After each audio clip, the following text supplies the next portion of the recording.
앞둔 단지들의 최대 관심사, 바로 고층화 여부일 겁니다. 아무래도 용적률 상향 등에 따라서 수익성이 판가름 나기 때문인데요.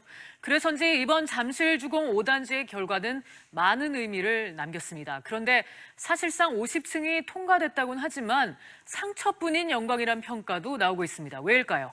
조진희 부동산 전문가 모시고 이 상황 자세히 짚어보도록 하겠습니다. 전문가님 어서 오세요. 네, 안녕하세요. 네, 우선 이 얘기부터 해보겠습니다. 이번 잠실주공 5단지의 50층 통과 여부를 놓고 당장 볼멘 소리를 낼 수 있는 게 음마아파트일 것 같아요. 네, 맞습니다. 어떤가요? 지난번에 같은 시기에 도시계획위에 상정을 했다가 아예 반려가 되고 검토도 안 됐던 대상이다 네. 보니까 음마아파트가 아무래도 민감하고 49층이라는 그 층 높이만 가지고는 상대적으로 지금 박탈감도 느낄 수가 있는데 이 50층이라고 하는 그 상징 기준은 그 건축 기준상으로 놓고 봤었을 때 준주거에 해당되는 종상향 조건입니다. 네. 결론적으로 놓고 봤었을 때 잠실 5단지 같은 경우는 잠실역 역세권의 광역교통망이나 기능성을 갖고 있는 중심 지역입니다. 근데 음마아파트 같은 경우는 그 주거 지역이기 때문에 그에 상응하는 종상향 대상이 안 되기 때문에 어차피 다른 조건이라 보셔야 되는데 아무튼 이제 상징성으로나 어떤 수익성을 놓고 봤었을 때는 50층 통과가 아무래도 그 재건축 단지에 있어서는 큰 기대감을 부여하지 않을 수가 없을 것 같습니다. 네, 그러니까 지금 음마아파트 경우에는 지난 정비계획안에서 심의조차 맞지 못하고 퇴짜를 맞은 그런 상황이었는데, 네.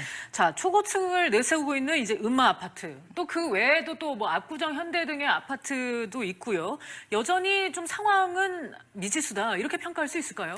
우선은 그 도시계획 자체가 바뀌어지지 않은 상태에서는 통과가 어렵다라고 보여집니다. 네. 왜냐하면 음마아파트 같은 경우는 이제 종상향을 해서 그 높이 규제에 돼야 되는데 서울 2030 도시계획 안에 보면은 그 3종 일반 주거 지역의 35층 이하의 어떤 높이 규제가 있습니다. 결국 50층, 49층까지 원한다고 하면 준주거로의 종상향이 돼야 되는데 준주거 지역이라고 한다면 상업지에 준하는 어떤 기능적인 역할을 해야 됩니다. 그래서 광역적이라는 뜻은 단순하게 그 인구 밀도만이 되는 것이 아니라 유동인구라든가 상업이라든가 어떤 사업시설까지 들어와야 된다는 점에서 이미 음마아파트는 한티역 주변에 양재천을 끼고 있는 주거중심 지역입니다. 예. 그리고 지금 말씀하셨던 것처럼 압구정 현대아파트 같은 경우도 교통 여건은 굉장히 좋은 지역이긴 사실이지만 실제적으로 올림픽대로 지중화 사업이라든가 여러 가지 그 같이 묶여서 개발되어져야 되는 지구 단위 계획 안에 포함되어 있는 지역이다 그렇군요. 보니까 네. 그 검토 자체가 도시계획위원회에서 아직도 검토 중인 단계이니까 아직까지 사업성을 평가하기에는 좀 먼 얘기가 아닐까 싶습니다. 네.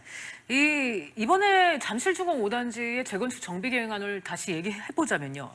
완벽한 통과 상황은 아니지 않습니까? 이제 뭐 언론에서 강남 첫 50층이다, 사실상 통과됐다 이렇게 확정지어서 얘기를 하고 있긴 하지만 네.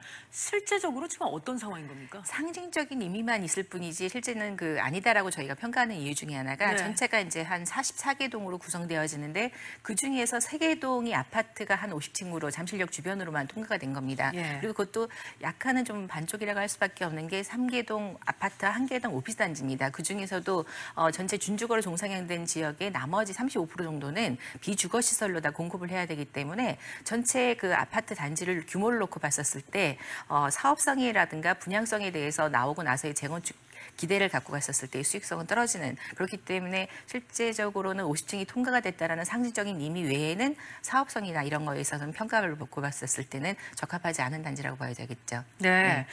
그러니까 지금 이번 통과는 조합의 입장에서 또 득본 게 없다 이런 평가도 또 나오던데요. 예, 그건 왜 맞습니다. 그렇습니까? 일단 기본적으로 그 저희가 준주거라고 상상을 했었을 때 네. 400% 정도의 용적률을 가지고 세대수를 좀 더 늘리고 그다음에 공공기여에 한 만큼 나머지 어떤 동간의 이격이라든가 이런 것들에 대한 건축상의 그 장점도 가져가야 되는데 실질적으로는 공공기여 부분이 16.5%의 그 말 그대로 그 안에 단지에 도로라든가 대부분 최근에 지어진 아파트 단지 같은 경우는 지하화를 통해서 지상을 좀 더 공원화시키고 단지를 주격 해소성을 만들고 가는 그런 기여 정책인데 비해서 단지를 관통할 수 있는 큰 도로를 낸다거나 공공기여의 부분이 단순하게 기부 체납이 아니라 임대아파트 비율까지 높이는 그런 형태로다가 이번에 통과가 네. 됐기 때문에 수익성에 있어서의 조합은 좀 더 손실이라고 보여되겠죠. 네, 그러니까 이제 도계위에서 35층 이상 규제의 뜻을 굽혔다기보다는 도계위의 입장을 거의 반영한 것이다 이렇게 볼 수 있는 건가요? 네, 그러니까 지금 이번에 어떻게 보면 상징적인 부분이라 할 수가 있는데 네. 서울시가 원하는 디자인 서울 부분이라든가 공공기역의 정체를 할 수 있고 새로 강남의 요지라든가 입주 여건이 좋은 곳에 임대아파트 비율을 좀 더 높인다는 계획안을 모두 다 수용했다라고 보여집니다. 그렇기 때문에 실제 50층을 따낸 것보다는 서울시가 갖고 가는 전략을 오히려 조합에서 수용을 했다라고 보셔야 될 것 같습니다. 이 정비계획 과정에서 진통을 많이 겪었던 임대주택 수용 여부는 어떻게 됐습니까? 전체 세대가 한 6,400세대 정도로 예상이 되어지는데 602가구가 임대 아파트로 이제 소형 평수로 공급이 됩니다. 그러다 보니까 10가구 중에 1가구가 공급되는 것만큼 현재 한강변 주변의 임대 아파트 비율로서는 최고라고 할 수가 있습니다. 네. 어떻게 보면 이제 대부분의 어떤 재건축 아파트를 진행을 할 때 임대 아파트 비율을 최소한 줄이려고 조합 측에서 많이 노력했던 거에 비해서는 상대적으로 이번에는 그걸 통과시키지 못하고 서울시의 뜻을 들어줬다고 생각하셔야 될 것 그렇군요. 같습니다. 그러니까 전반적으로는 서울시의 계획 안에 좀 네. 맞춰서 그런 진행을 한 계획이었다. 그렇게 말씀을 해주셨고, 뭐 말씀하신 여러 건들도 그렇고요. 특히 이제 단지 내에서 관통도로를 허할 경우에는 재건축 사업성이 또 떨어지는 거 아닌가요? 아무래도 이제 전체 단지를 구성해서 복합 구성을 하지 못하고 그만큼의 도로를 낸다라는 거는 그만큼의 이제 용적률 부분에 있어서의 어떤 가치적인 차이도 있을 거고요. 네.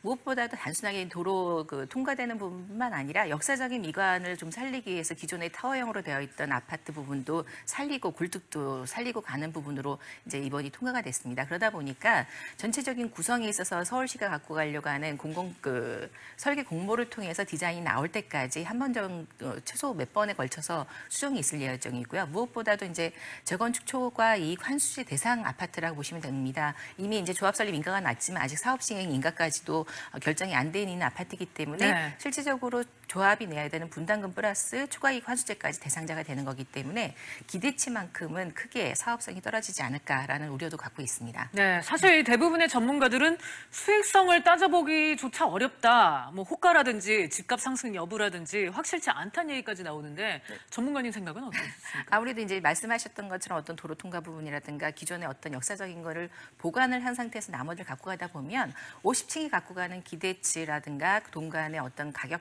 상승을 갖고 갈 수 있는 요소라든가 이런 것들이 최종적으로 설계 도면이 나오고 조감도가 나온 상태에서 재평가가 돼야 되다 보니까 아무래도 지금 현재로서는 수익성을 좀 더 떨어지는 상태로 되어지지 않을까 예상치보다는 떨어질 것이라고 다들 바라보는 관점이 좀 더 강합니다. 그렇군요.